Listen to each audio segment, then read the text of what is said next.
20th of Jan 2013. Disaster with me radio for this reason.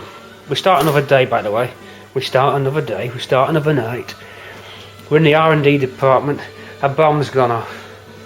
This is my mind unfolding. You say it's untidy, so what does that say about me? This is R&D. This is research and development systems. Disaster. Not disaster, but disappointment, should I say rather. This Essen is not blessed with good sound.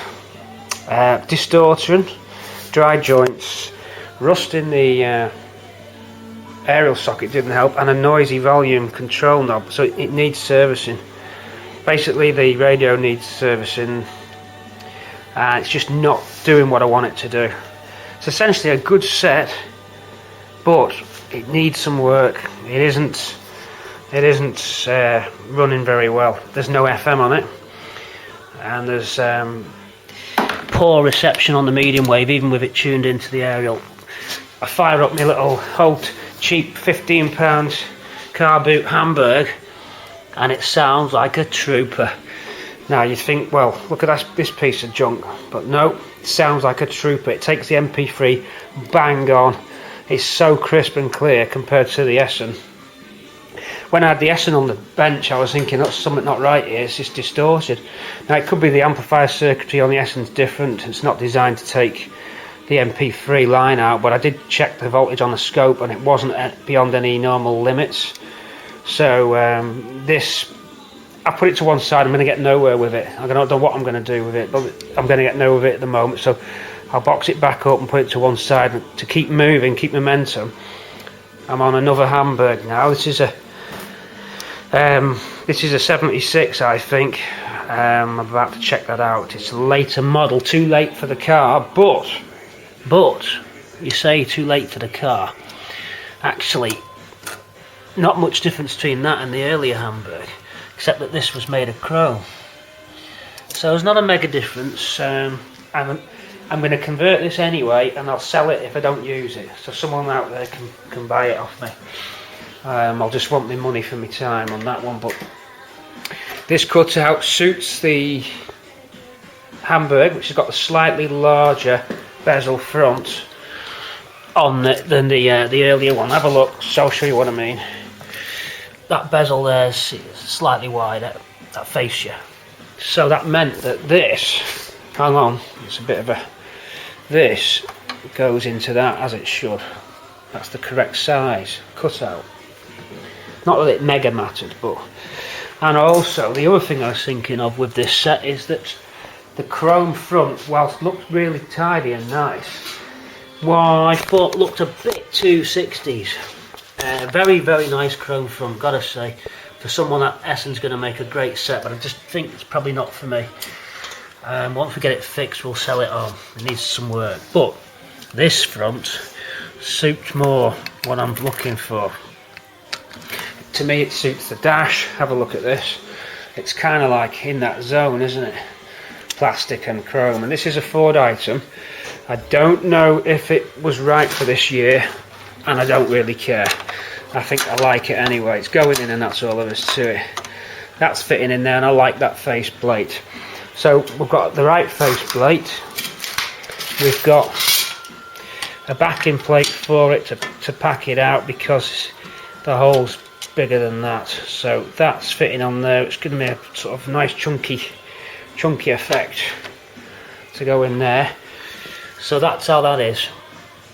I'll look at it. If it doesn't look right, it doesn't go in, but it's going to look tidy for somebody, this. I'm thinking more 74 on that than 71. But we'll see. I don't know what faceplates came with them, you see. That's the thing. All the radios I've seen don't have any faceplates on. I managed to get this off eBay without any date on it. I don't know what it is. So back to this anyway, because I'm rambling away. But everyone seems to like these electronic videos. I don't know why. I really don't know why you like these electronic videos. It's beyond me. All that welding I've done for you, and you like this rubbish. There's a switch set up out of the old radio. It's come out, and it'll go into this new one. Not a problem, don't worry about it. everything else that we did saved. It's all R&D. So what do we have? Well, we've got the Hamburg, not designed for a Ford car. The Ford ones came with blue illumination, I'm almost sure of it. This one's probably for an Audi or something like, I don't know, whatever they put them on. But look, you've got a green tab there and a green illumination bulb which went into that slot. I've took it out. There was a general illumination bulb that went in there. Oh, there it is. That would light your dial up. Right, so that's in the front. And what that does is you get your whole dial lit up green, blue or orange depending on your dashboard. Well, Swampy's dash has now got the ice blue LEDs. Now you might say, uh-oh, what you doing? But when you see them, you'll know what I mean. They just look fantastic. Not blue, they're still white. The blue's coming off from the actual dashboard plastics. These are so easy on the eyes and just look so great that I couldn't help but put them in. And as soon as you could put back the normal filament bulbs, it just looks dull, dim. It just looks wrong. Just looks wrong. I think subtle mods like this are important. I think it's just really good to do it. You can always put the filament bulbs back in. It's not a permanent thing. It's personal taste, what you like.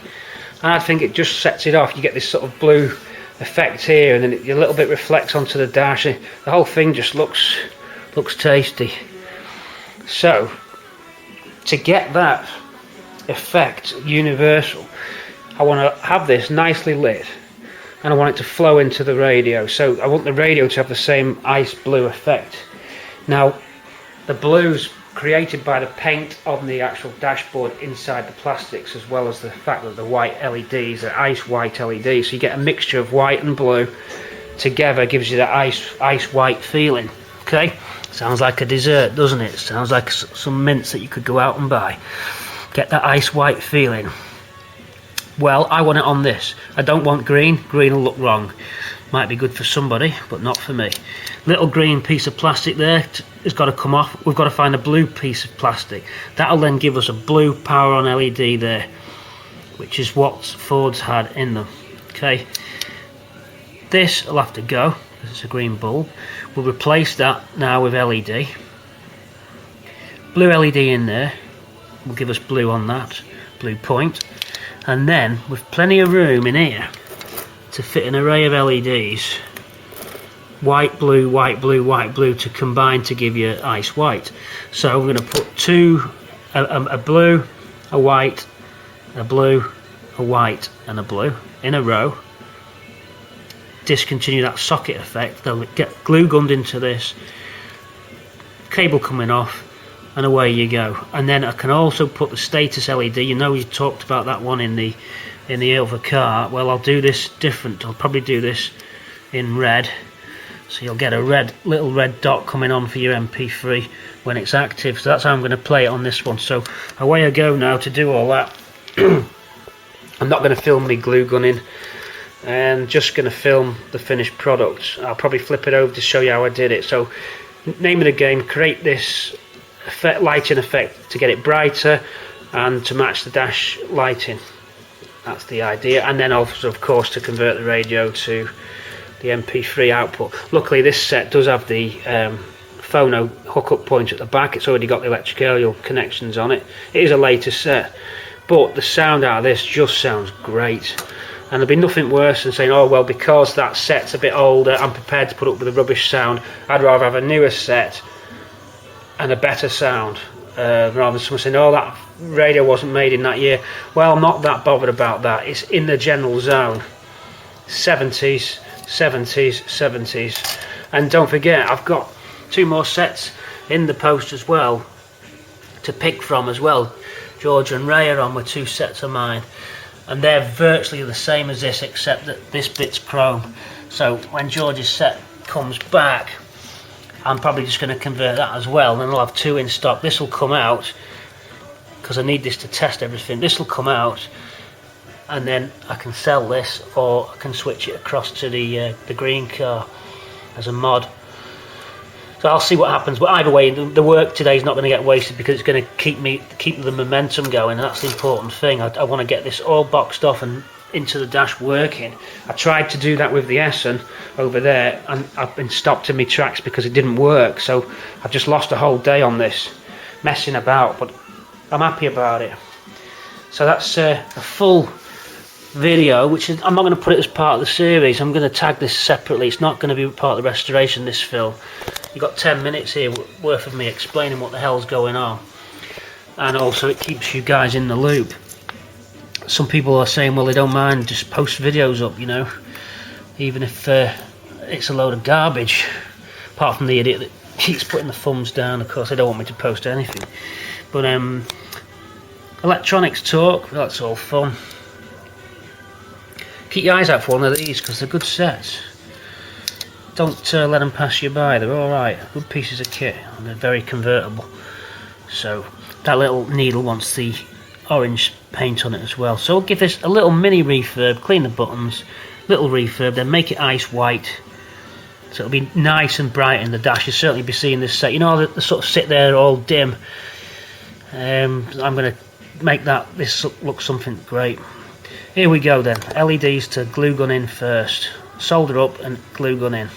Right, first job's to get... I've took that, see that where that hole is? That piece of green tape was over that hole. That created the green power on light. I want that to be a blue power on light. Okay, so we are going to go for... If I had a dual LED, I'd be sticking a dual LED on it, but I ain't got one to hand. So, need a piece of blue plastic. You don't want a direct shining LED there. It'll be too bright and too obvious. So, we've got a handy bottle of water with blue plastic on it, so I'm going to slice a piece out of that and stick it behind it, unless I can find anything else that's blue, that's clear. I'll have a quick look round. If not, the water bottle shall donate. Okay, bit of blue bottle top plastic on there to give a... And I've just used the ribs of the bottle. The ribs of the bottle there, the neck, the threads of the bottle. By putting that on, you get a kind of like a Fresnel effect. I think that's the right word. It doesn't look like just a direct LED. It's got sort of ridges in it. It looks a little bit more like a filament would. So that's a handy little byproduct there. We'll see how it looks like in a minute. That's how that looks from the back, and I've got an LED already on from that when I ripped it out that radio. So let's just see if we can find the blue point there. I'm obsessed with the blue point, aren't I? Well, you know me. I go obsessed. It's the blue point, or blue spot to be precise. Blaupunkt for blue spot. So when I get an idea in my head, you know what I'm like. That's it. I'm focused on it and I deliver. Experiment now to see which is the best way to point the LEDs that are going to be fitted inside this to bring this dial to be the brightest dial in the universe, but not one that's excuse me, but not one that's in your face. So lights off.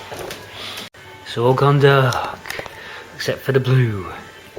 Right, here's a faceplate. Here's me experimenting to see at which point. It's hard when you've got the camera in your hand as well to angle all that. Oh, it's going, lad. It's going.